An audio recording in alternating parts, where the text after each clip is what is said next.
Ok, donc on va pouvoir commencer le webinaire.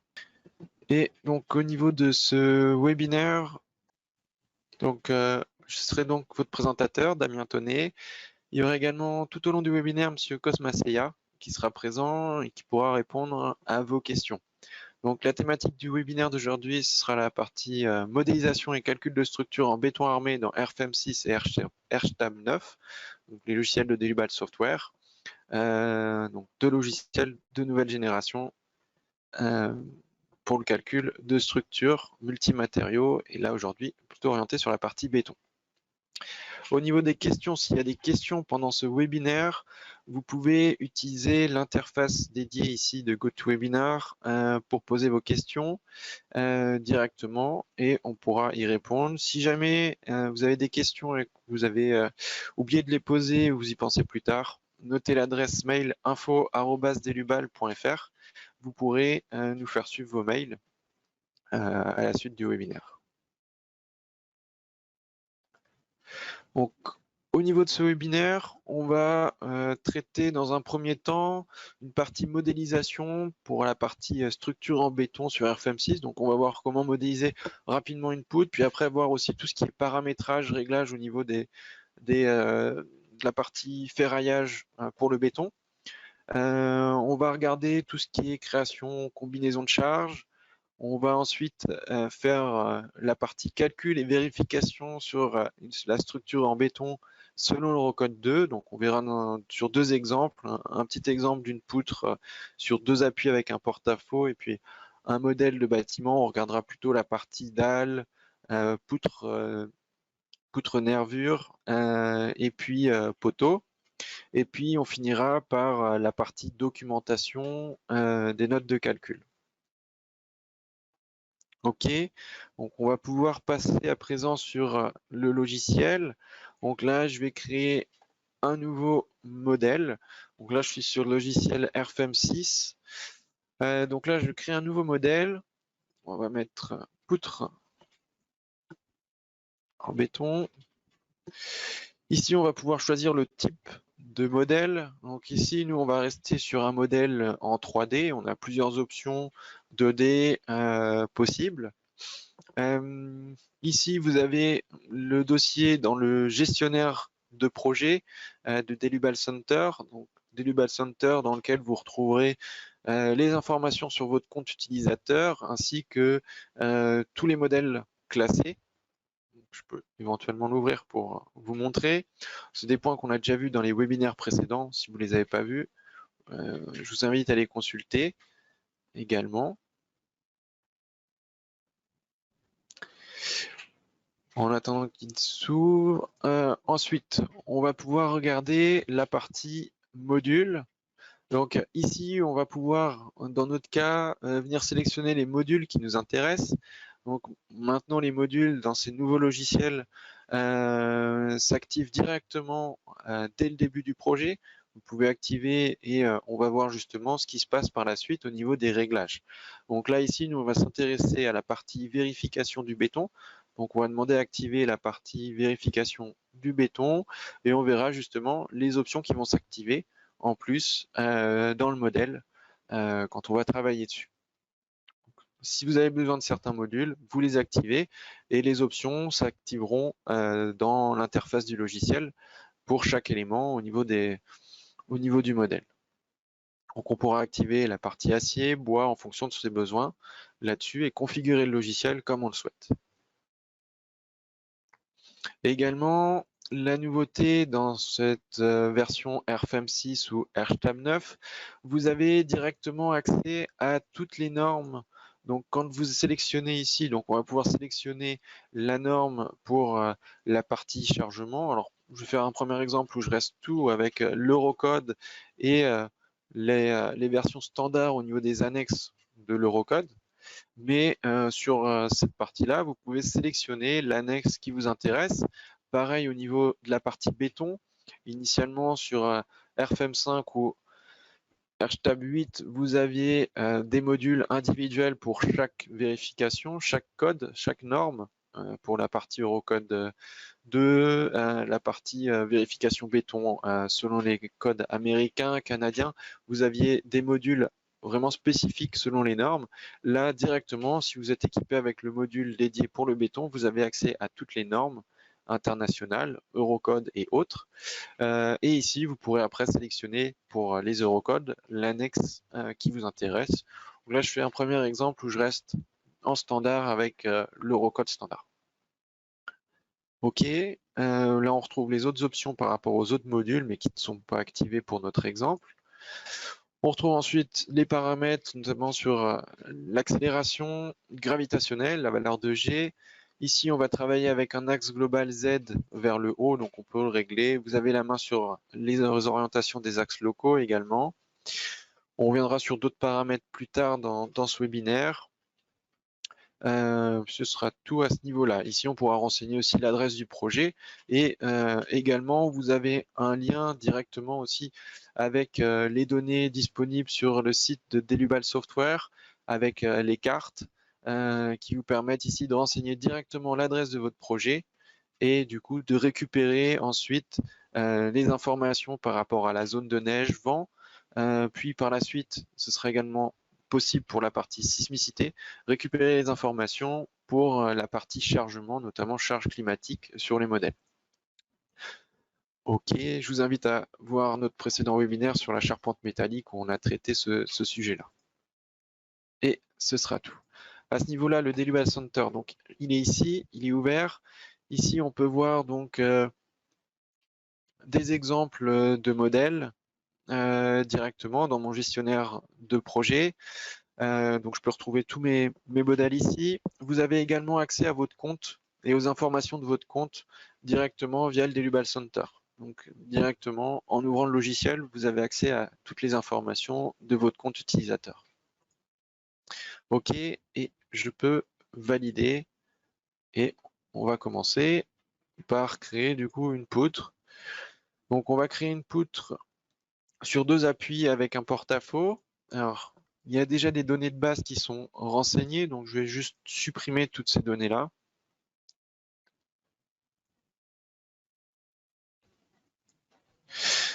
Pour qu'on puisse commencer avec un fichier vierge ici. Donc, au niveau du matériau, ici, on va pouvoir, au niveau de l'arborescence, retrouver toutes les données. Donc, au niveau des objets, matériaux, sections, les nœuds, les lignes, les barres, ainsi de suite. Donc, il y a la possibilité de suivre les différentes étapes de l'arborescence ici. On va pouvoir aussi utiliser les barres d'outils. Et là-dessus, donc, on va pouvoir commencer par la création d'un matériau. Également, toutes les données qu'on va renseigner ici, on va les retrouver dans les tableaux de l'interface ici du logiciel. Donc, vous pouvez déplacer également si besoin sur un autre écran. Et ici, on va retrouver les différentes informations sur la partie structure avec ici tous les éléments de base donc, qui seront également référencés à ce niveau-là. Donc ici, on va créer un nouveau matériau. On va commencer par créer un matériau type béton. Et donc à ce niveau-là, on va pouvoir ouvrir la bibliothèque. Et ici, on peut utiliser les listes déroulantes pour faire les tris. Donc là, je suis selon les matériaux classés par rapport aux normes européennes. Et ici, je vais pouvoir choisir un béton directement. Je le sélectionne, je valide. Ici, vous avez donc des informations sur le matériau sélectionné, également sur le modèle de matériau. Donc, on a différents modèles de matériaux possibles, isotropes linéaires ou des propriétés orthotropes. Ici, vous avez pour la partie béton la possibilité d'activer les paramètres de fluage et de retrait. Donc ici, nous, on va les activer. Et vous retrouvez ensuite les propriétés des matériaux. OK. Je vais créer un deuxième matériau, une deuxième référence de matériau qui va être là, la référence de matériau pour l'acier de mes armatures, pour la partie ferraillage du béton. Donc là, on va ouvrir la bibliothèque. Et donc là, c'est également nouveau. Vous allez directement avoir accès ici à la bibliothèque des aciers pour le béton armé. Et là, on va pouvoir sélectionner la référence d'acier qu'on souhaite pour nos calculs. OK. Donc là, on crée nos matériaux. Ensuite, on va pouvoir créer ici notre section si on le souhaite. Et pour la section, on va rester sur une section rectangulaire. Donc là, vous avez accès aux différents choix de sections directement par défaut qui s'ouvrent de cette façon. Ou après, vous pouvez également ouvrir la bibliothèque et avoir un plus large choix si vous avez besoin de sections plutôt acier, section acier paramétrique composée, ou après pour la partie béton ou bois, vous avez également donc là toutes les sections massives qui sont disponibles. Donc ici, nous on va rester sur une section rectangulaire. Pour définir les dimensions de la section, vous avez deux possibilités, soit directement jouer sur le titre de la section, par exemple si je la passe en 350 ici, automatiquement ça se met à jour, ou bien vous pouvez passer dans l'onglet paramétrique ici, et là donc on peut venir directement ajuster la section comme on le souhaite. Donc là je vais mettre du 300 par 450 au niveau de la section. Et on va valider. Donc là ici on a nos références qui sont ici. Tout cela on pouvait également le faire directement en modélisant, donc on peut également directement tracer notre poutre et dans ce cas-là, on aura les différentes informations à renseigner au niveau de la section. On pourra venir renseigner les sections qui nous intéressent à ce niveau-là. Donc là, on va créer notre barre. Au niveau des types de barres, on retrouve comme dans RFM5 les différents types de barres. Donc là, nous reste sur une poutre standard. Vous retrouvez les poutres de type nervure qu'on verra dans le second modèle. Également, vous avez d'autres types de barres avec des non-linéarités comme les types traction, compression, flambant ou treillis seulement N ici. Également, une des nouveautés qu'on va avoir ici sur RFM6, ça va être le type de distribution de la section. Donc là, on a une distribution avec deux sections avec sur une barre à inertie constante. Ici, on peut également avoir une simple inertie variable. Des jarrets aux deux extrémités, en début ou en fin de barre, avoir une double inertie variable. Donc là, on retrouve différents types de définitions de distribution de sections, chose qui n'existait pas avant sur RFM5 et qui a été intégrée ici sur RFM6. Ici, nous, on reste avec une inertie constante. On retrouve la section ici qui nous intéresse à ce niveau-là, là, par 300 par 450. Et également, ce que l'on peut déjà apercevoir, c'est qu'on a plusieurs onglets, notamment pour la vérification, pour les réglages sur les longueurs efficaces pour le béton, l'enrobage de béton, les armatures d'effort tranchant, des réglages spécifiques à la partie béton. Donc là, par exemple, si on avait ici, on peut voir que là, on a l'option propriété de calcul qui est activée et qui est liée à la partie vérification du béton. Donc si on n'avait pas activé le module, cette partie-là ne serait pas active au niveau de la partie béton et donc on aurait juste ces deux onglets-là de disponibles. En activant le module béton, ça nous permet ici d'avoir la possibilité d'activer les paramètres spécifiques sur certaines barres pour faire les vérifications sur la partie béton. Et donc là, on peut activer les propriétés de calcul et on va avoir les différentes informations sur l'enrobage de béton, la partie armature d'effort tranchant et ainsi de suite. OK, on va venir tracer maintenant la barre. Donc là, on va créer une barre de 8 mètres. Je m'aide ici de la grille du plan de travail pour tracer la barre. Et je vais donc rajouter ici un nœud à 75% du début de la barre, de la longueur ici, pour positionner un nœud intermédiaire et avoir un appui à ce niveau-là pour créer mon porte-à-faux. Donc là, ici, la barre, je vais venir la diviser à une distance. Là, la distance, on va être à 75% du début de la barre. Et on va préciser que à ce niveau-là, on souhaite juste ajouter un nœud sur la barre sans la diviser. Et on va valider. Donc là également, au niveau de RFM6, on a une nouveauté, c'est les différents types de définition des nœuds. On a les nœuds standards et on a également, donc qui s'affichent en rouge comme ici, où on a les nœuds spécifiques qui peuvent être liés à des lignes ou à des barres. c'est ce qu'on a ici en bleu. Et là, on a bien un nœud qui est lié à une barre et qui est lié à une position par rapport au début ou à la fin de la barre. Ce qui fait que si on modifie la longueur de la barre, automatiquement la position du nœud se réajuste. On va venir créer un appui au nœud principal ici, au nœud de début de barre. Je viens modifier ou créer un nouveau type d'appui.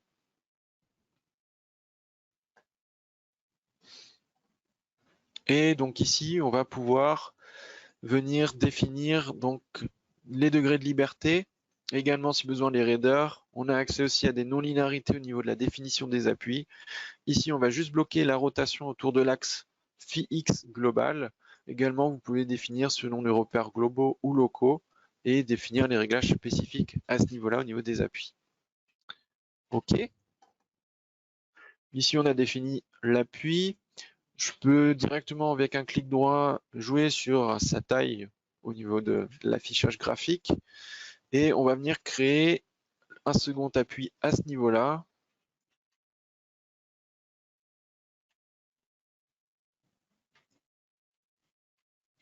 On libère ici la translation sur l'axe X global et on bloque toujours la rotation autour de l'axe X global. Et donc, on a la barre qui va se présenter de cette façon-là. OK. On va maintenant pouvoir définir les charges. Donc, tout d'abord, on va créer nos cas de charges. Donc, ici, on retrouve la possibilité de définir les cas de charge. On a le premier cas de charge qui va correspondre au poids propre. Ici qui va activer également avec le poids propre des éléments dans la direction Z-1. Et on va créer deux nouveaux cas de charge. Alors en charge imposée. Et donc là, on va par exemple donner comme titre exploitation pour la première travée et exploitation sur la deuxième travée. OK. Ensuite, à ce niveau-là, au niveau des données de base du modèle, tout à l'heure, on a activé, alors on l'a peut-être pas vu, mais on a activé l'assistant de combinaison qui va pouvoir ici gérer tout ce qui est combinaison de façon automatique selon la norme et l'annexe sélectionnée. Donc ensuite, au niveau des onglets, on retrouve les actions, les situations de projet qui sont générées de façon automatique pour les ELU, ELS. Si on souhaite, on pourra en rajouter des supplémentaires pour des cas accidentels, par exemple, si besoin, ou on peut également en supprimer si certains ne sont pas utiles dans notre étude. Donc là, automatiquement, on a notre ELU et nos 3 ELS, caractéristiques fréquents et quasi permanents, qui sont tous utilisés ici pour la vérification du béton, qui sont tous actifs. On pourra également venir les désactiver si besoin, en fonction de ce qu'on souhaite faire. Et comme on a activé l'assistant de combinaison, on a nos combinaisons d'actions qui sont générées et nos combinaisons de charges qui sont également présentes. Par rapport à RFM5, on n'a plus de combinaison de résultats d'onglets spécifiques à ce niveau-là. Ici, automatiquement, on va avoir nos combinaisons enveloppes ELU, ELS qui vont être générées. Et si on souhaite créer des combinaisons résultats personnalisées, on pourra venir activer cet onglet-là, cette option-là, qui viendra rajouter les onglets spécifiques pour les combinaisons de résultats. OK. Donc ici, on retrouve dans la liste déroulante ici nos cas de charge. Ici, nos enveloppes, nos combinaisons de résultats enveloppes pour les ELU, ELS qui regroupent toutes les combinaisons de chaque catégorie. Et ensuite, on retrouve nos combinaisons détaillées. Ici, on va pouvoir maintenant définir les charges. Donc, on va venir charger la barre. On va créer un premier cas de charge qui sera donc dans le cas de charge poids propre, ici, qui va s'appliquer à la barre numéro 1. Et on va venir l'orienter dans la direction Z négative. Donc, on va mettre une charge de moins 10 kN par mètre linéaire. Et on va faire juste appliquer et suivant. Donc là, ici, on voit la charge qui s'est appliquée sur la barre. Et on peut passer ensuite dans le cas de charge suivant. Donc directement en restant dans la même interface, on va pouvoir venir créer plusieurs cas de charge dans plusieurs chargements dans différents cas de charge. Donc là, on va faire une charge de -20. On va juste changer. On avait dit qu'on allait charger les différentes travées. Donc on va faire une première charge sur cette zone-là, sur la zone entre les deux appuis, et une autre charge sur la zone en porte-à-faux. Donc là, on va définir un autre type de distribution de charge. On va passer sur une définition trapézoïdale et on va définir -20 kN. Ici, donc je passe en pourcentage, de 0 à 75%. Appliquer et suivant. Voilà, on peut voir, hein, automatiquement il change le cas de charge. Et là, on peut voir notre charge appliquée. Et dans le cas suivant, toujours sur la barre 1, voilà, ça va être juste de 75 à 100%. Et là, on peut valider. Et donc là, on a nos cas de charge et puis nos combinaisons avec les variations de chargement qui sont présents. OK.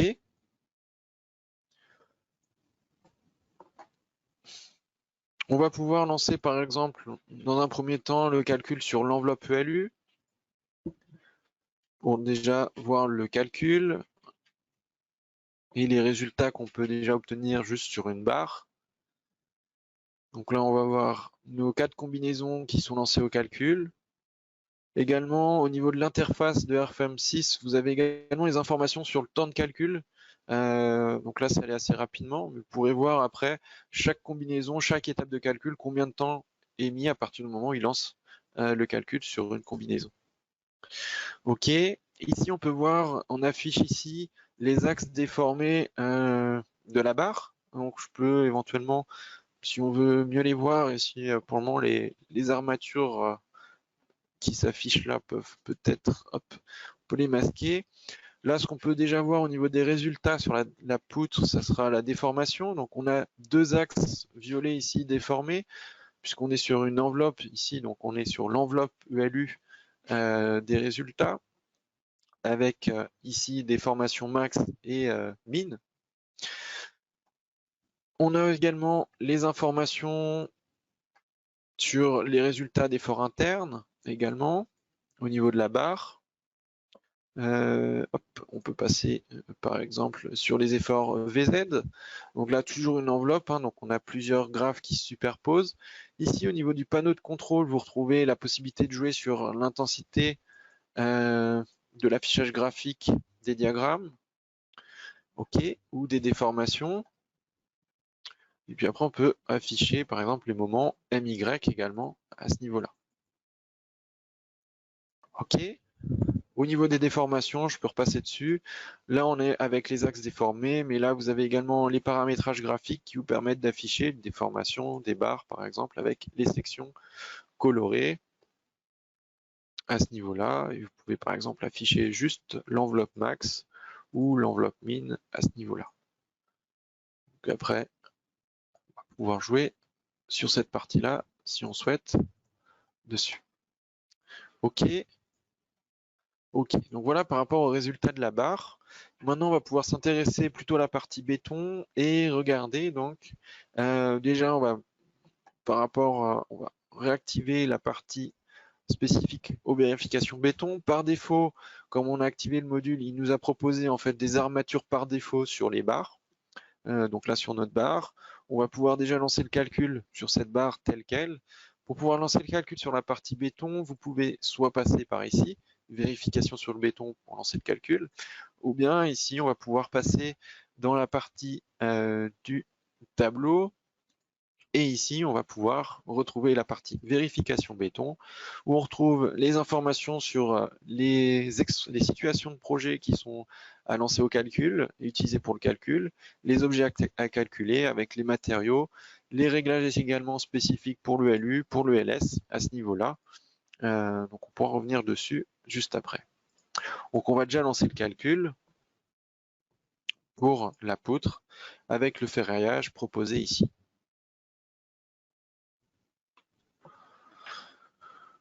Donc ici, il lance le calcul sur les combinaisons qu'on n'a pas utilisées précédemment. Ici, on peut voir le temps de calcul pour les différentes combinaisons. Et ensuite, il va passer au calcul spécifique pour le béton. Et maintenant, on va pouvoir avoir nos résultats. Donc là, ici, au niveau des résultats, on a déjà un premier aperçu avec les informations sur les ratios dépassés, qui dépassent 1. On a ensuite les ratios de vérification sur les barres qui sont disponibles ou qui sont listés. Vous avez les tableaux ici qui vous permettent d'afficher selon différents critères. Donc là, par exemple, les rapports de vérification par situation de projet, par chargement. Donc là, on retrouve toutes les combinaisons, par matériaux et ainsi de suite. Donc, ce qui permet de trier et d'afficher directement ce qui vous intéresse. Ici, on peut voir qu'on a une zone qui ne passe pas au milieu. Donc après, on peut également jouer avec l'affichage graphique ici pour indiquer effectivement les résultats. Donc là, on a le ratio des vérifications enveloppe ici max sur les vérifications. Ce qu'on pourrait afficher par exemple, c'est pourquoi pas la partie armature. Ici, on peut afficher les armatures longitudinales requises, inférieures et supérieures. Et éventuellement, ce qui pourrait être intéressant de regarder, c'est la partie armature non couverte. Et là, on peut regarder si, effectivement, on peut voir que dans la zone qui ne passait pas, on a des manques en armature. Donc là, on pourra venir modifier cette partie-là. Donc là, au niveau des résultats graphiques, vous avez plusieurs options, plusieurs possibilités d'affichage de résultats disponibles à ce niveau-là. OK. Donc là, maintenant, on va s'intéresser plutôt aux modifications et aux réglages de la partie armature pour cette barre.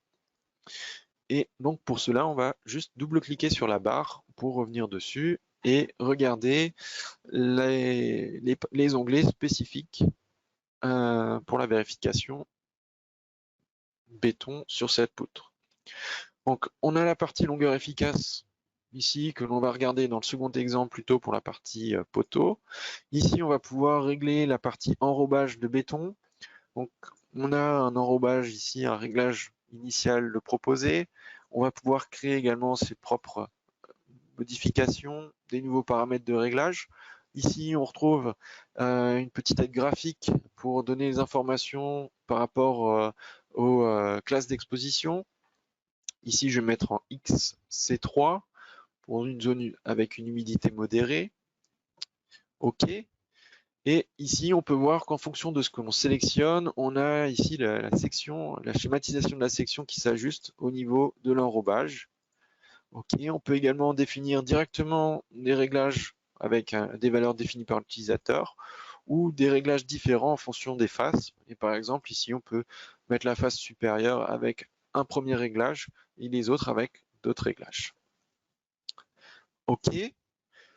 On a également l'affichage de la section en dessous qui s'affiche et on va pouvoir partir sur la partie armature d'effort tranchant.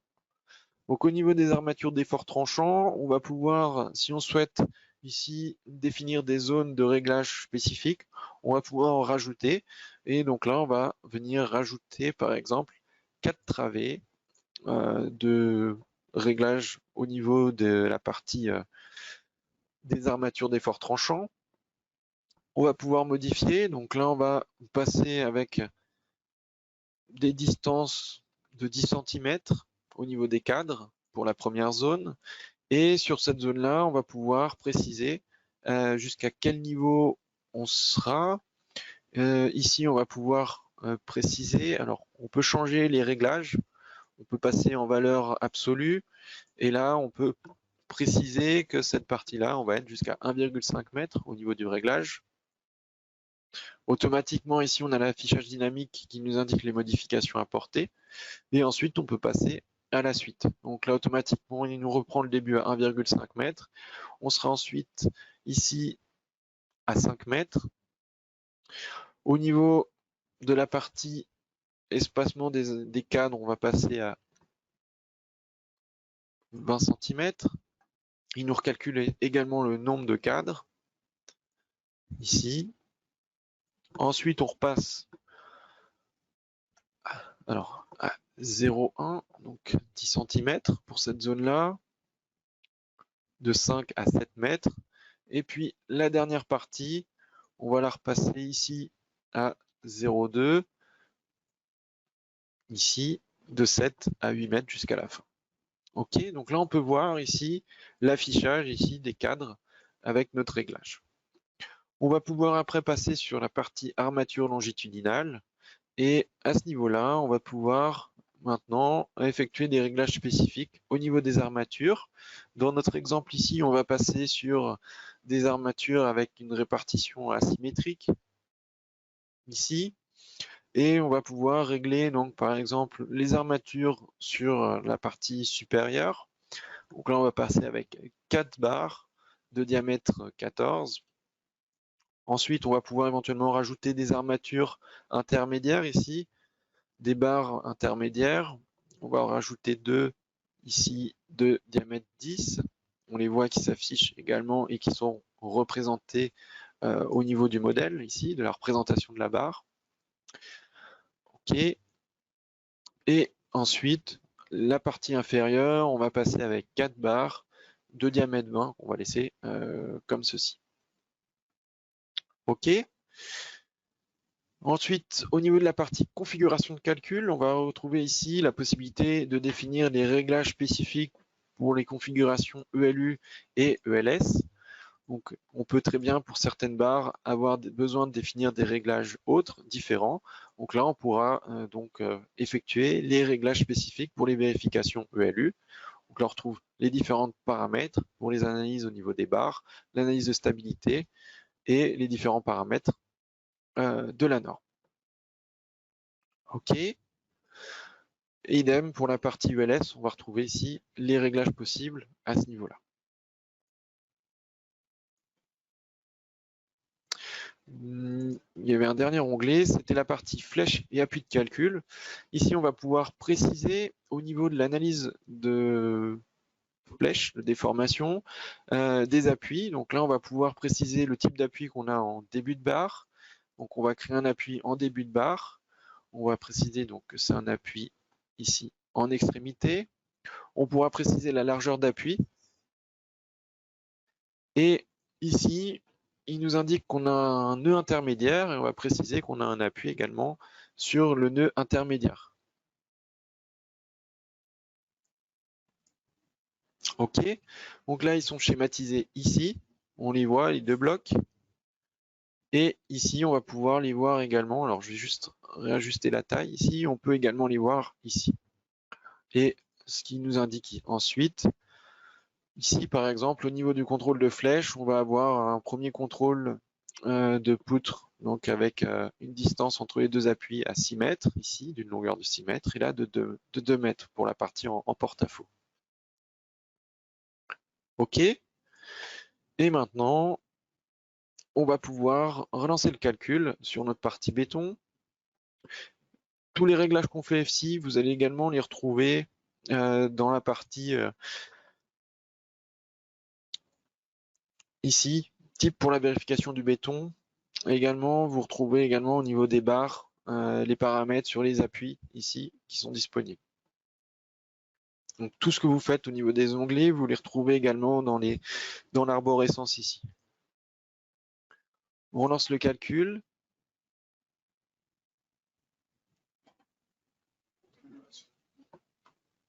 Donc là, comme on a effectué des modifications, on recalcule toutes nos combinaisons.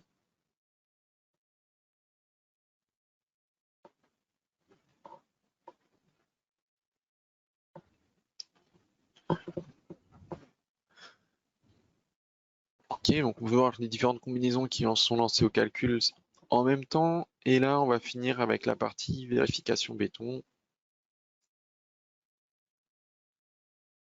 Ok.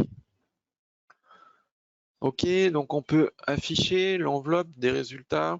Alors, je vais un peu augmenter le graphe. Alors, on a juste une zone qui ne passe pas ici. Ici, il nous a dit que c'est lié à la partie vérification d'état limite de service. Donc là, c'est par rapport aux déformations. On dépasse les critères de déformation sur la zone en porte-à-faux. Mais après, on peut regarder les vérifications autres. On peut voir que sur les combinaisons ELU, tout le reste, on passe. On a juste effectivement ici, par rapport à ce qu'on a défini au niveau des charges, une déformation de la poutre qui fait que au niveau de l'extrémité en porte-à-faux, on ne rentre pas dans les critères. OK. Ici, on pourra ensuite, si on le souhaite, ici revenir sur cette partie-là pour jouer sur l'affichage. On pourra éventuellement à ce niveau-là regarder également les taux de travail de la résistance de notre section béton. On pourra également afficher, comme on l'a vu tout à l'heure, les armatures.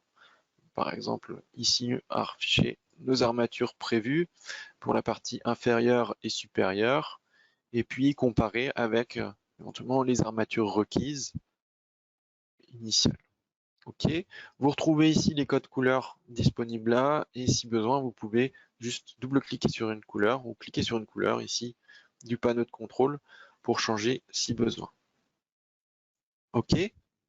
Également, une des nouveautés de RFEM6 au niveau des vérifications des modules, vous avez directement, donc quand vous cliquez ici sur double-cliquer sur une vérification, vous retrouvez les informations sur les données. Vous avez une fenêtre qui s'ouvre avec les données utilisées pour le calcul et les formules. Alors, ceci est assez simple. On va passer sur une autre peut-être. Ici, voilà, on retrouve les formules de calcul qui sont détaillées avec les valeurs renseignées, les références aux paragraphes et aux équations de la norme, avec également les rappels sur les notes par rapport aux indices. Ici, donc vous retrouvez les détails de calcul disponibles à ce niveau-là. Vous avez également accès à l'affichage des diagrammes de résultats au niveau de la section, au niveau des contraintes. Ici, on peut voir dans la section et également dans les armatures. Donc directement ici.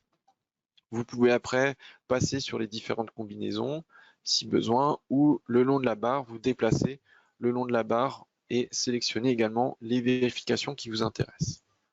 Et vous retrouvez toute la synthèse des vérifications avec les résultats dans le tableau à ce niveau-là. OK. Donc à ce niveau-là, ce sera tout sur cette partie-là. On va pouvoir passer sur le deuxième exemple où on va regarder là plus en détail sur une dalle et comment traiter le ferraillage d'une dalle. OK. Donc au niveau de cet exemple, on a ici un modèle de bâtiment avec un rez-de-chaussée, une dalle pour un étage et puis ici notre dalle de toiture.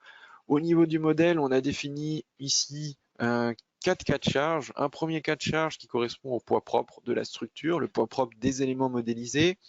On a ensuite un cas de charge de poids propre supplémentaire, par exemple par rapport à des finitions sur les dalles, ici.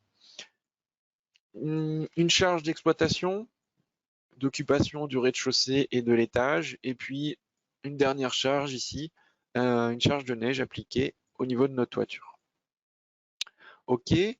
Ici, dans ce modèle-là, alors, une chose qu'on va pas forcément voir pour le réglage aujourd'hui, mais pour information, on a également défini au niveau des appuis des poteaux, qui sont des zones où on peut avoir des singularités, des points de singularité, c'est-à-dire des pics d'effort, des pics de contrainte dans le calcul. On a défini ici des zones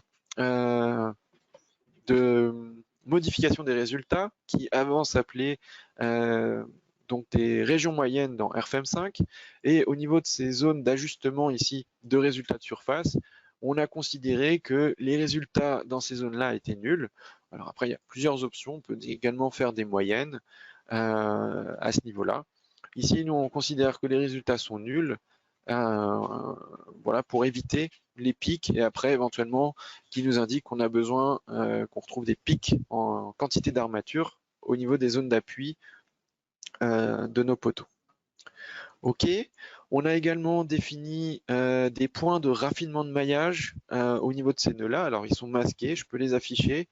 Alors, ils vont être dans les types pour les nœuds. Et ici, on peut voir les blocs ici qui sont en pointillés.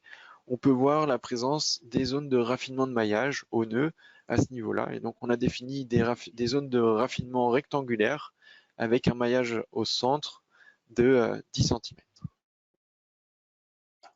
OK. Je les masque pour alléger un peu la vue. Et on va pouvoir donc poursuivre sur la partie béton.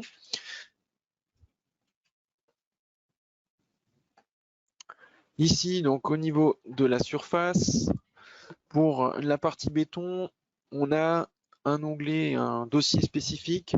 Et ici, on va retrouver les réglages de durabilité du béton. Et ici, les directions des armatures. Donc, vous pouvez les créer ici. Également, les armatures de surface peuvent être créées directement là ou également directement dans les réglages de la surface. Donc, si on n'avait pas activé la partie module béton, on aurait uniquement ces onglets de disponibles.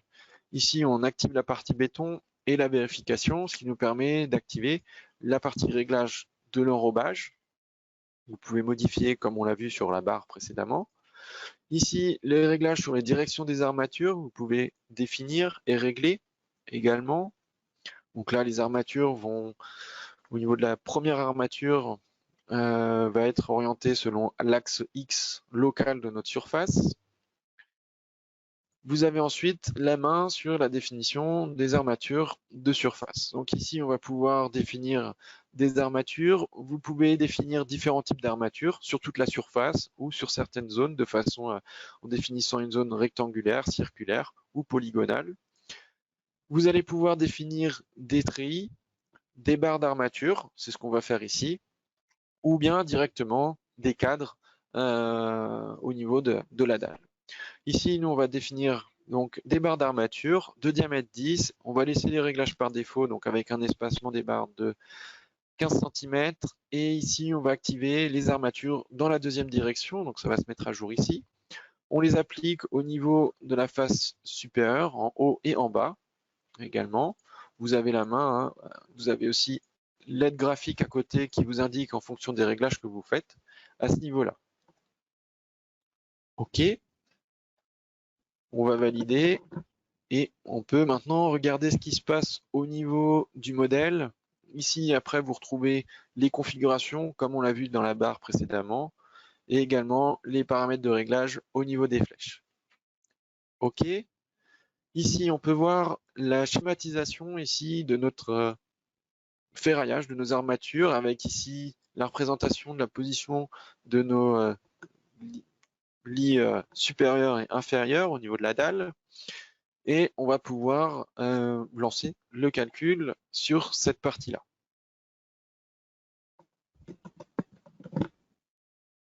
OK. Donc, pour cela, on peut retourner dans la partie vérification du béton. Au niveau des situations de calcul, on va tout calculer. Et au niveau des objets calculés, ici, on vient juste sélectionner la surface qui nous intéresse. Ici, la surface numéro 11 dans notre cas. Et si jamais vous voulez revenir sur les réglages spécifiques pour la configuration value, vous les retrouvez ici et on peut rapidement avoir la main et revenir faire les réglages sur la partie vérification value ou ELS directement en cliquant sur les icônes ici dans le tableau à ce niveau-là. OK, donc là on peut lancer le calcul.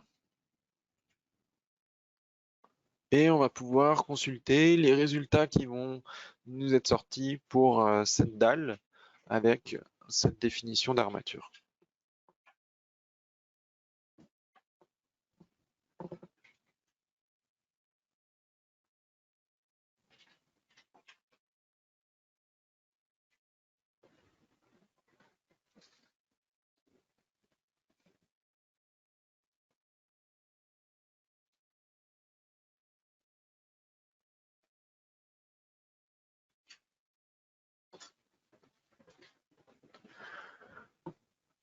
Ok, donc là, le calcul sont en train d'être finis.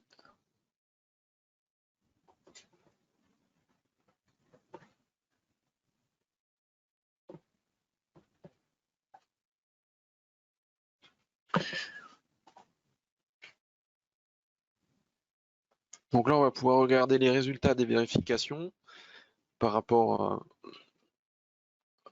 aux armatures définies. On va pouvoir aussi contrôler l'ouverture des fissures, visualiser graphiquement ces données-là, l'espacement des barres, par rapport également aux quantités d'armature. On va aussi pouvoir, chose qui va nous intéresser ici, contrôler s'il nous manque des armatures à certains points. Donc, on a, comme tout à l'heure dans la partie barre, on retrouve rapidement les points qui ne passent pas au niveau des vérifications. On a aussi donc après toute la partie détail avec ici les vérifications. On peut directement double-cliquer dans le tableau pour afficher donc les différents détails de vérification qui sont utilisés pour le calcul.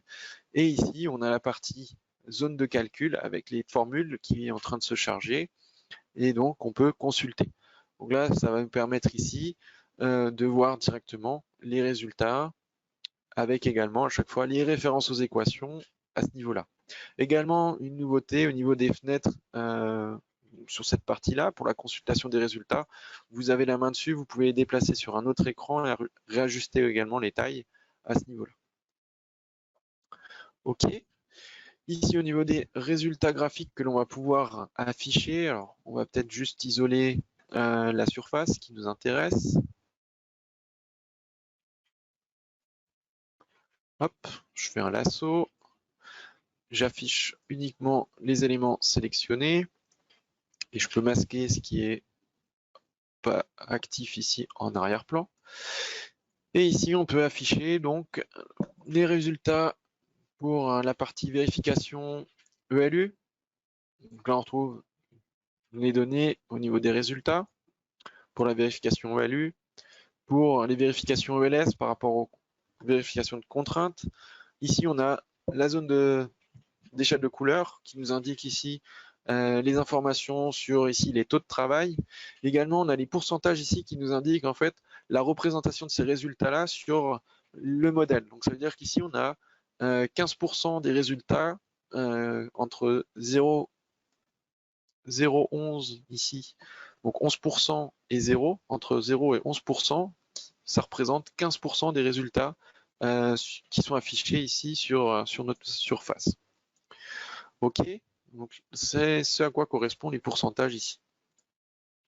Ici, ce qui va peut-être nous intéresser, c'est peut-être de contrôler la partie armature et de visualiser, pourquoi pas.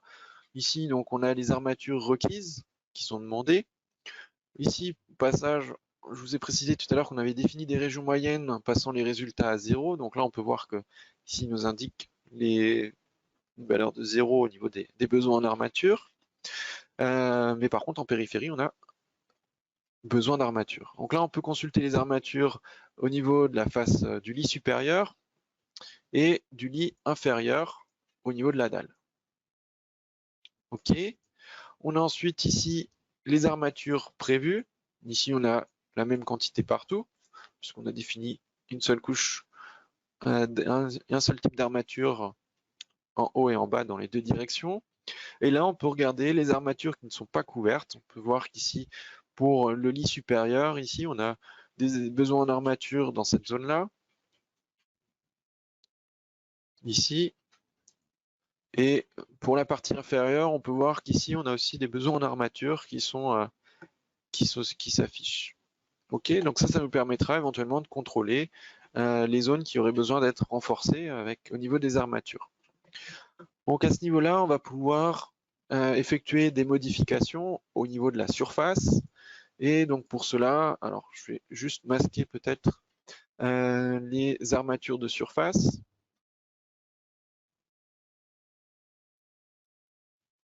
Ici, et on va pouvoir venir modifier et rajouter des armatures supplémentaires. OK. Et donc là, on va définir une zone où on va renforcer. Donc là, on va prendre des armatures. Donc c'était juste sur la partie supérieure, donc en haut.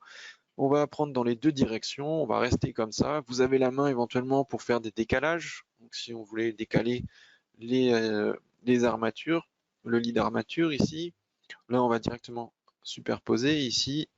On va venir définir ici la position de la zone d'armature. Donc là, on va définir par exemple à ce niveau-là. Et on va définir une zone de 2 par 2. OK. Et on va valider. Donc oui, les résultats béton vont être supprimés.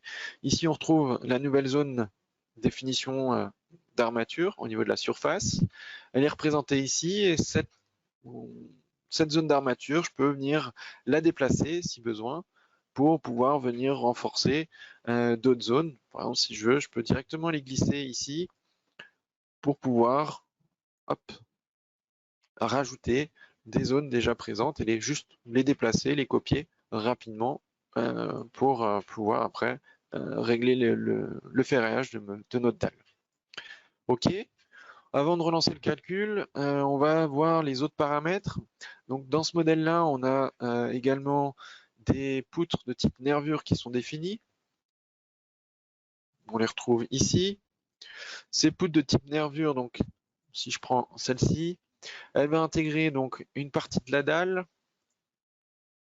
Donc parmi les définitions des barres, on a également donc au niveau des types nervures une nouveauté, c'est-à-dire qu'ici vous pouvez sur une longueur de barre définir des variations sur la largeur de la table de compression.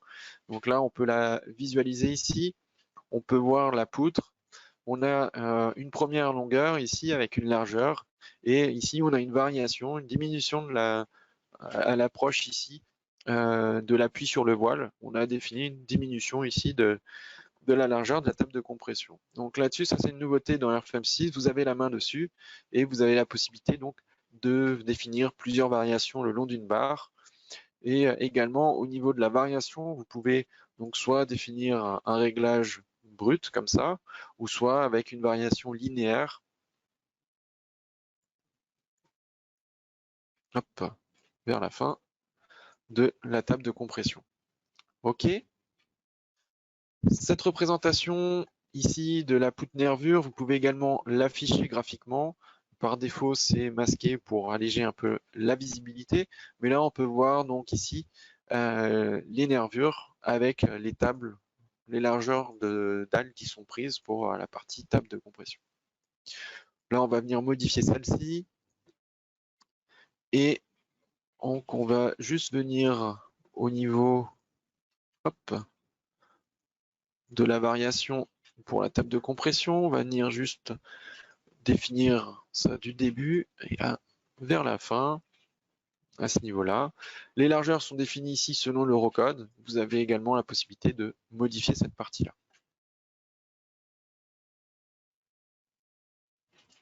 OK. On va également activer la partie calcul béton. Donc, je vais activer les propriétés de calcul pour le béton. Juste avant, alors je vais juste masquer ça et on va voir ça juste après. Au niveau de la partie longueur efficace, on ne va pas régler quoi que ce soit à ce niveau-là. Au niveau de l'enrobage de béton, on va rester avec les réglages par défaut. Et on va pouvoir partir sur la partie armature d'effort tranchant. Là, comme tout à l'heure, pour la poutre, on va pouvoir venir faire des réglages spécifiques au niveau des cadres. Ici, par exemple, on va définir 3 zones de répartition des cadres pour les armatures d'effort tranchant. Et ici, on va partir sur du diamètre 8 au niveau des cadres. Et puis ici, au niveau de l'espacement, on va partir sur un espacement de 15 cm. Ici, de 0 à 1,5 m.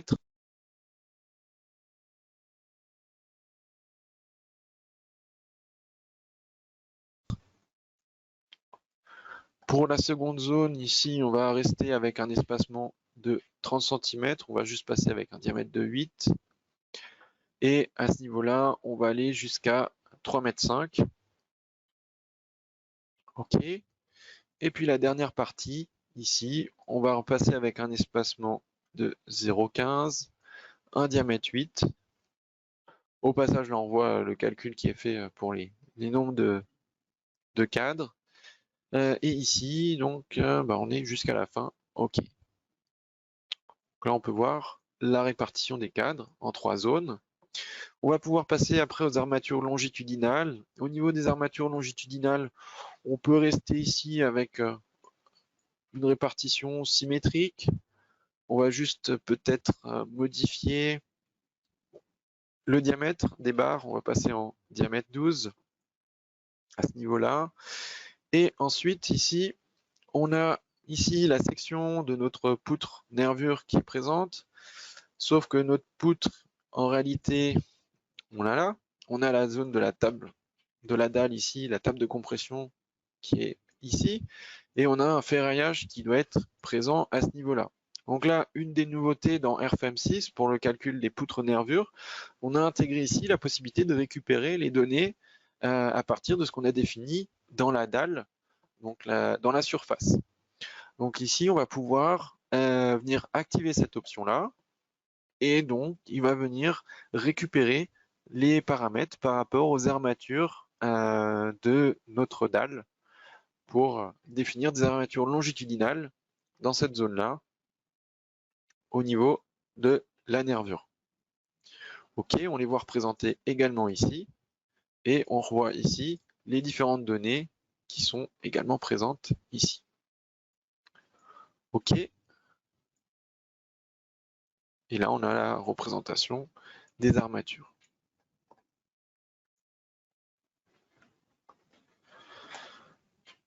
On va pouvoir valider à ce niveau-là.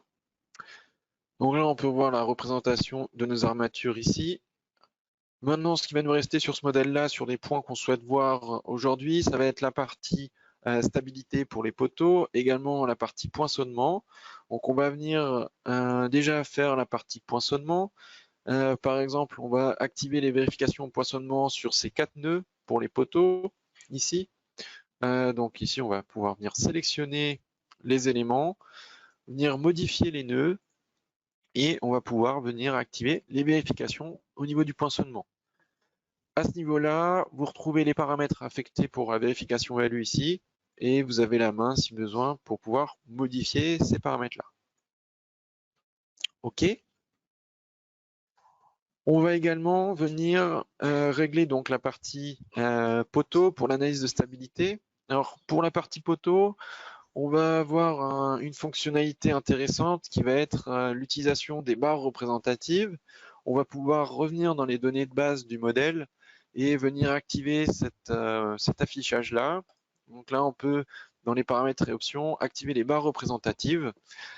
À ce niveau-là, on a un nouvel onglet qui s'affiche. On va retrouver les réglages fixes pour les regroupements par barre représentative ici des barres. Donc là, on aura par matériaux, section et ainsi de suite, longueur de ligne et de barre, type de barre, ainsi de suite. Et on a également des réglages spécifiques ici par rapport à ce qu'on va définir au niveau de la partie vérification béton. Je valide et on va voir tout de suite ce que ça fait au niveau du modèle. Ici, on peut voir que toutes les barres des poteaux, on voit ici un nouvel icône, une pastille rouge qui s'affiche dessus. Quand je passe dessus, en fait, ça sélectionne toutes les barres identiques. Et donc là, ici, on a notre référence ici pour notre barre représentative. Donc là, on retrouve toutes les barres qui sont identiques avec les mêmes réglages qu'on peut sélectionner et modifier directement. OK. En double-cliquant, on a accès aux paramètres.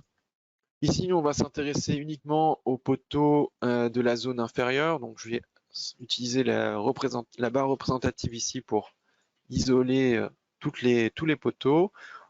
On va sélectionner juste les poteaux inférieurs et sur ceci, on va venir activer les vérifications sur la partie béton. OK. Et normalement, on a une nouvelle référence. Voilà, on a une nouvelle référence ici qui s'affiche et on va pouvoir effectuer les réglages sur les poteaux. Donc au niveau des poteaux, on va au niveau de la partie longueur efficace pour le béton, on va pouvoir venir effectuer un réglage. Donc on va définir un nouveau paramètre. Ici, on va pouvoir considérer longueur efficace pour le flambement par flexion autour de l'axe Y dans la direction YZ. On va également pouvoir définir le type de structure. Ici, on sera avec une structure avec contreventement sur les deux directions. Et ensuite, ici, on retrouve donc les informations au niveau des appuis. Si on avait des appuis intermédiaires, on pourra très bien les sélectionner et demander à les récupérer ici pour définir des maintiens intermédiaires ou des appuis intermédiaires le long du poteau. On a également à la main ici sur le facteur de longueur efficace ici. Donc si on souhaite, on peut également modifier ces paramètres-là. OK, je valide. Ici, sur la schématisation, la représentation de ma barre, je vois ici la présence d'appuis qui correspondent ici au réglage pour la longueur efficace de la barre. On peut ensuite passer à la partie enrobage de béton, armature des forts tranchants. Alors ici, on va pouvoir, comme tout à l'heure, on peut passer ici pour éventuellement les modifier. On va passer avec des diamètres 8 au niveau de ces armatures des forts tranchants avec un espacement 15 cm. OK. Au niveau des armatures longitudinales, également, on va pouvoir faire quelques modifications si on le souhaite. On va passer avec une répartition en périphérie ici, uniforme sur le pourtour de la section. Et on va passer sur 8 armatures de diamètre 12 à ce niveau-là. Ok, donc automatiquement, on a la schématisation, la répartition des armatures qui est ajustée ici sur la partie graphique. Ici, on retrouve la partie configuration de calcul également et la partie flèche qu'on pourra venir régler ici si besoin. Ok. Également, je ne l'ai pas fait ici, mais on aurait très bien pu, pour la poutre nervure, régler les appuis. Alors là, de toute façon, il n'y a pas d'appui intermédiaire, donc ce sera forcément la longueur totale.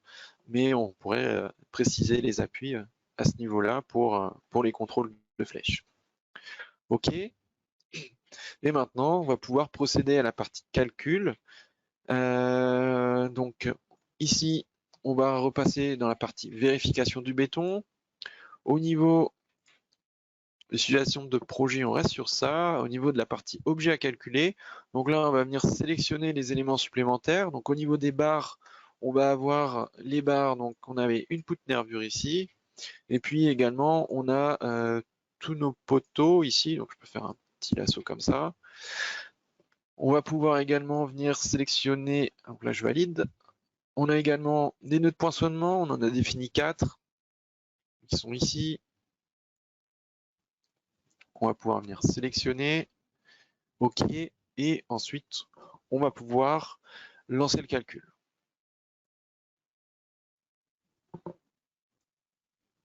Oui, donc là on a vu sur RFEM 6, on a des nouvelles fonctionnalités, notamment ici la fonction de barre représentative qui va permettre ici de rapidement appliquer des réglages à toutes les barres du même type, avec les mêmes réglages.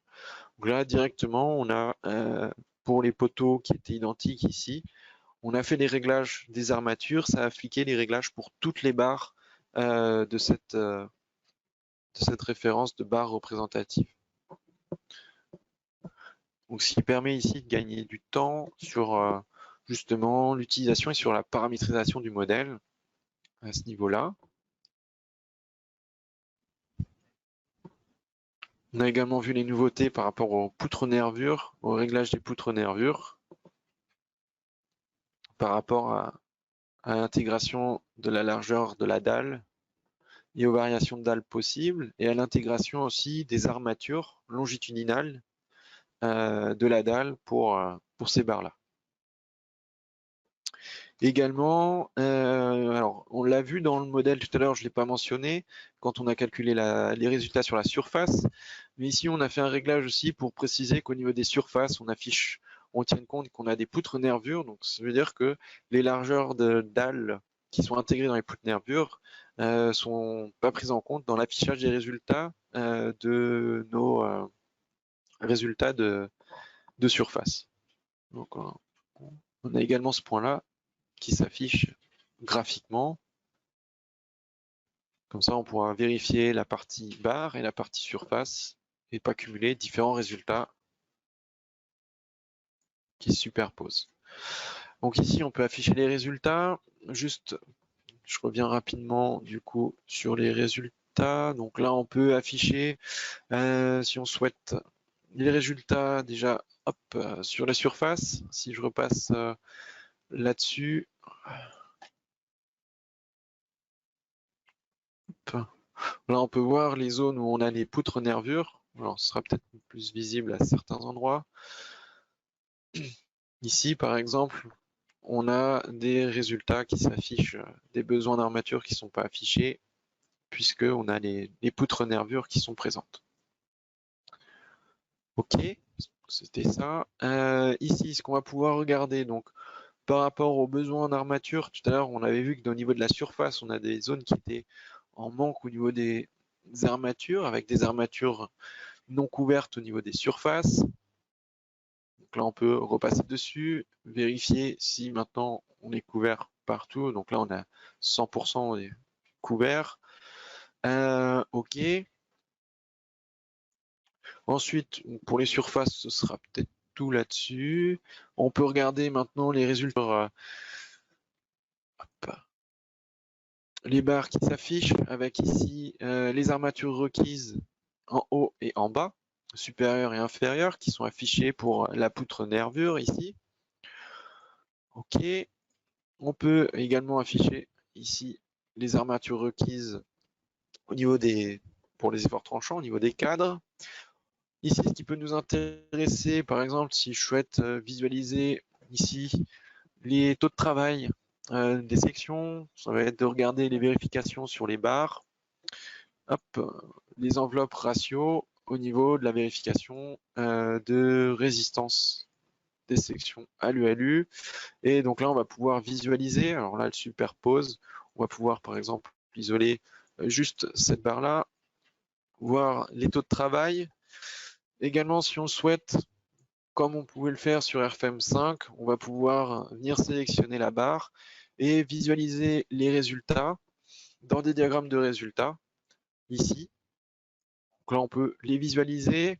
Et nouveauté dans RFM6, vous pouvez très bien avoir cette fenêtre d'ouverte et venir continuer après à travailler ici sur le modèle tout en gardant la fenêtre des graphes d'ouverte. OK. Et également, après, on peut passer éventuellement sur l'affichage des poteaux. Voilà, on peut isoler directement les poteaux.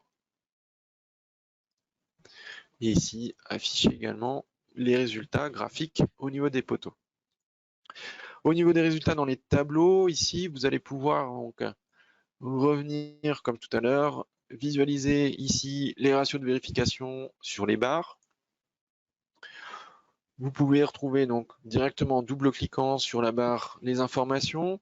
Si je prends par exemple celle-ci, hop, et que je double-clique dessus, comme tout à l'heure, donc là ici je vais retrouver les résultats de vérification avec les formules détaillées.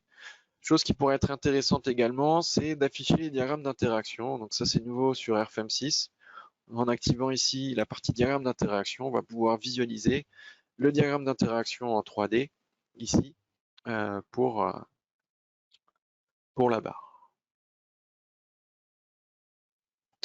OK. Et dernier point, la partie poinçonnement. Donc là ici, je vais pouvoir masquer et afficher juste la partie poinçonnement.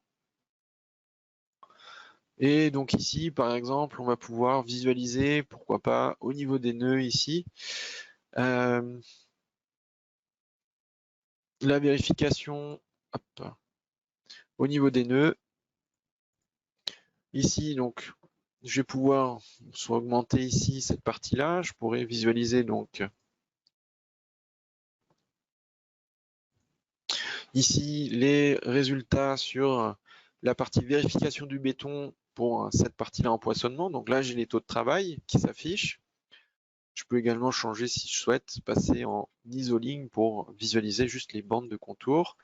On peut également afficher ici les valeurs prises avec ici les efforts aussi sur le périmètre.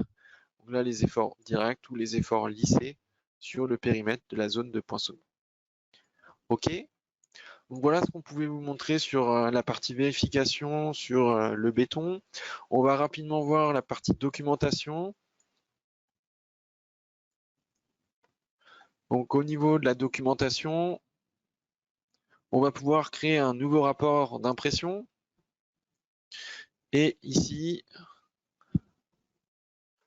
donc vous pourrez sélectionner les rubriques qui vous intéressent au niveau de la documentation. Là, par exemple, on va peut-être juste conserver, pourquoi pas, quelques données. Alors, soit on désactive tout, soit on ne garde que les données, par exemple, sur la partie béton.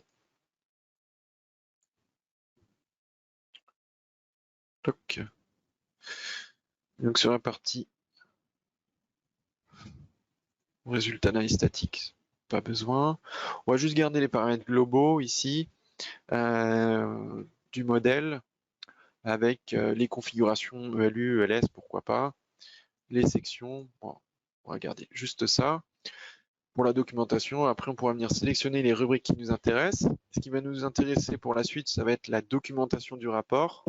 Et donc à ce niveau-là, on va pouvoir créer des images. Donc là, j'ai créé mon rapport et je vais venir rajouter donc des images dans le rapport. Et on viendra voir juste après comment cela se présente. Donc ici, on va pouvoir créer par exemple des premières vues avec uniquement les résultats, pourquoi pas, sur la dalle avec les armatures requises. Donc je peux utiliser le cube ici et me mettre en vue en Z ici. On va venir afficher nos résultats au niveau des armatures sur les surfaces et ici afficher les armatures longitudinales requises comme ceci. Alors on va repasser en isobande et donc là on va pouvoir, pourquoi pas, documenter le rapport avec ces données-là. OK. Donc pour cela, on va juste venir créer des graphiques qui vont être envoyés dans le rapport d'impression. Et ici, on va pouvoir effectuer les réglages. Donc là, on va demander par exemple à avoir une image qui prend toute la page, remplir la fenêtre. On va pouvoir aussi, ici, on voit qu'on mange un petit bout, alors quoique non, on mange pas de bout, mais si on souhaite de résultats, mais si on souhaite mettre la zone d'échelle de couleur à l'extérieur, on va pouvoir également le faire. On peut demander hors de l'image, ici, comme ceci. Et ensuite, ce qui va nous intéresser, c'est d'envoyer rapidement les différentes répartitions d'armatures qui nous intéressent au niveau des armatures requises. Donc on va faire une impression multiple. Ici, on active donc des nouveaux onglets. On peut faire une impression multiple avec des vues du modèle, des vues avec les charges. Ici, nous, c'est directement les résultats qui nous intéressent. Et on avait dit les résultats sur les surfaces avec ici, hop, c'était les armatures sur les surfaces et ici les armatures requises dans les deux directions pour les lits supérieurs et inférieurs.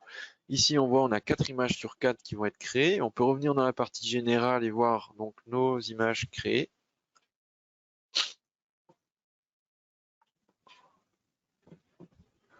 Ici et ensuite on peut valider. On va créer d'autres images. Par exemple, ce qui peut être intéressant, ça va être de sortir tant qu'on y est ici, pourquoi pas une vue, alors toujours ici comme ça, en Z, une vue avec les résultats pour le poinçonnement, pourquoi pas.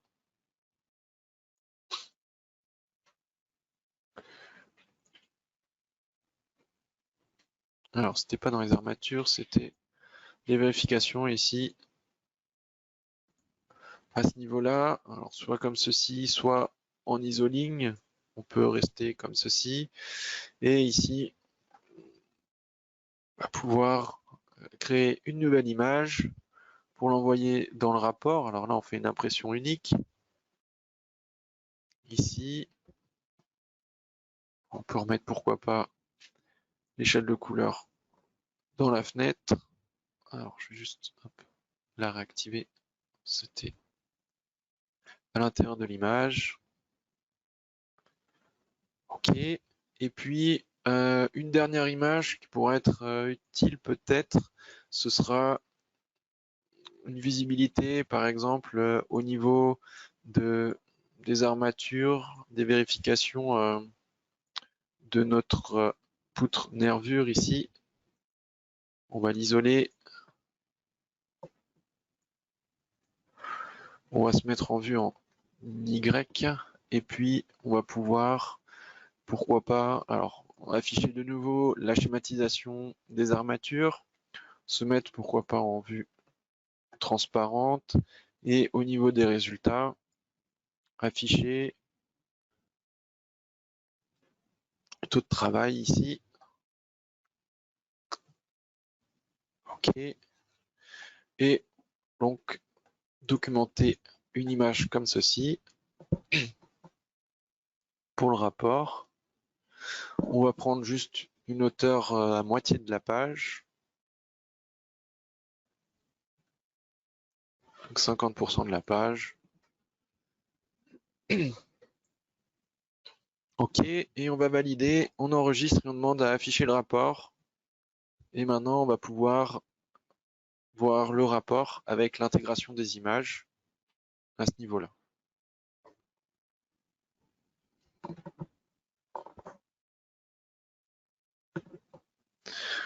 Le rapport est en train d'être généré. Aussi, une des nouveautés sur RFM6, quand vous avez le rapport de créer, ici, vous allez pouvoir avoir le rapport d'ouvert tout en continuant à travailler sur RFM6. Et vous pourrez, une fois que vous avez fini vos modifications sur le modèle, demander à faire la mise à jour du rapport en faisant rafraîchir le rapport. OK, donc ici, le rapport, on retrouve la page de garde avec une vue du modèle, les informations sur le contenu avec les pages. Ici, on avait demandé juste à donner renseigner les paramètres globaux qui avaient été indiqués ou enseignés au niveau du modèle pour la partie vérification béton. Et ensuite, ici, on retrouve nos images, nos vues, avec les armatures requises. On trouve les informations sur la partie, sur les informations de ce qu'on affiche ici. Armature requise dans la direction 2 inférieure pour la partie basse. Ici, le poinçonnement. Et puis ici, les vérifications béton. Ici, au niveau de la poutre nervure. Au niveau des images ici, également, si vous voulez conserver et régler, regrouper les images entre elles, pour utiliser l'arborescence que vous pourrez après récupérer quand vous éditez un fichier PDF.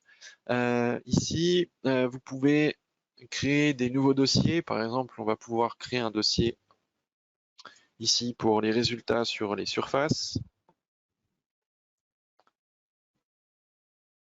OK. Et puis, on crée un nouveau pour les résultats sur les barres.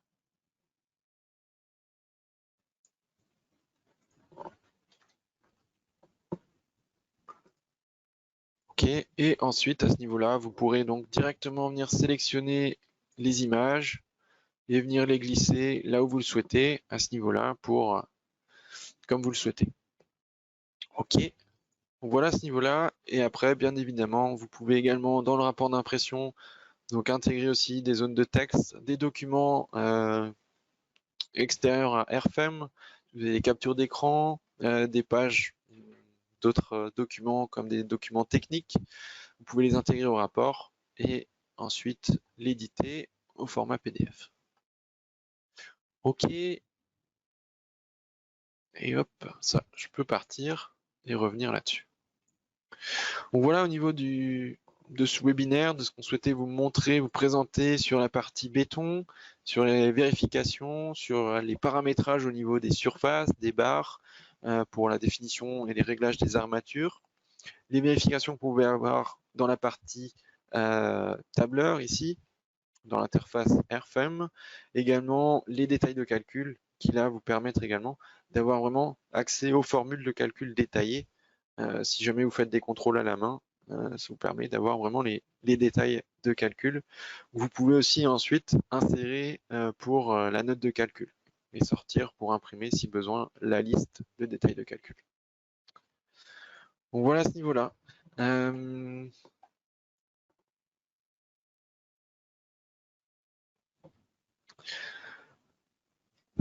Donc au niveau des logiciels de calcul de Delubal Software, vous retrouverez les informations sur le site internet. Vous avez également accès sur le site de delubalsoftware.fr, accès à des services en ligne gratuits, notamment notre carte que je vous ai montré tout à l'heure qui est accessible aussi dans l'interface du logiciel RFM 6 ou RStab 9. Vous avez aussi accès donc sur le site à la page des GeoZone Tool qui vous permet ici d'avoir les informations en renseignant une adresse sur la zone de sismicité, zone de neige, zone de vent. Vous avez également accès à des bibliothèques avec les propriétés de section, si vous avez besoin d'informations sur les propriétés de section. Vous retrouverez aussi plusieurs articles donc de FAQ ou des articles de base de connaissances qui pourront peut-être répondre à certaines de vos questions. Vous avez notamment des articles techniques sur des thématiques précises, sur le béton, sur l'analyse sismique, sur différents points. Donc vous pourrez consulter nos articles sur le site internet. Vous avez également accès à des modèles disponibles et téléchargeables que vous pouvez donc télécharger pour pouvoir voir ce qui a été réglé, vous inspirer ou prendre la main sur le logiciel. Vous retrouverez notamment les modèles du webinaire qui seront disponibles également dans ces modèles à télécharger. Vous avez également accès à toutes nos vidéos, soit directement sur le site de Delubal Software, soit sur nos chaînes YouTube. Donc vous retrouvez les vidéos de nos webinaires ou d'autres vidéos tutoriels ou d'informations sur les logiciels. Vous avez également accès à la boutique en ligne disponible sur le site. Et également, vous pouvez directement passer sur le site pour télécharger une version d'essai. Donc ça, là-dessus, ce sera également possible. Donc, à ce niveau-là. Si ce n'est pas déjà fait, hop, vous le retrouvez ici. Vous pouvez directement demander à télécharger la version complète en version d'essai. Et là, vous retrouvez RFM6, RStab 9, ainsi que nos autres logiciels disponibles en version d'essai. Si ce n'est pas déjà fait, vous pouvez également vous inscrire à notre newsletter pour être tenu informé de nos prochains événements. Donc, vous retrouvez directement sur la page principale du site. Vous avez la possibilité ici de vous inscrire à notre newsletter directement, ce qui vous permettra d'être informé de nos prochains événements. Oups. OK. Si vous avez besoin d'informations, n'hésitez pas à nous contacter soit directement par mail au numéro indiqué ici, ou vous pouvez également nous envoyer un mail à info@delubal.fr. On pourra répondre à vos questions et vous également vous renseigner sur les logiciels de calcul de Delubal Software. Donc je vous remercie pour votre participation et pour votre attention et je vous dis à bientôt.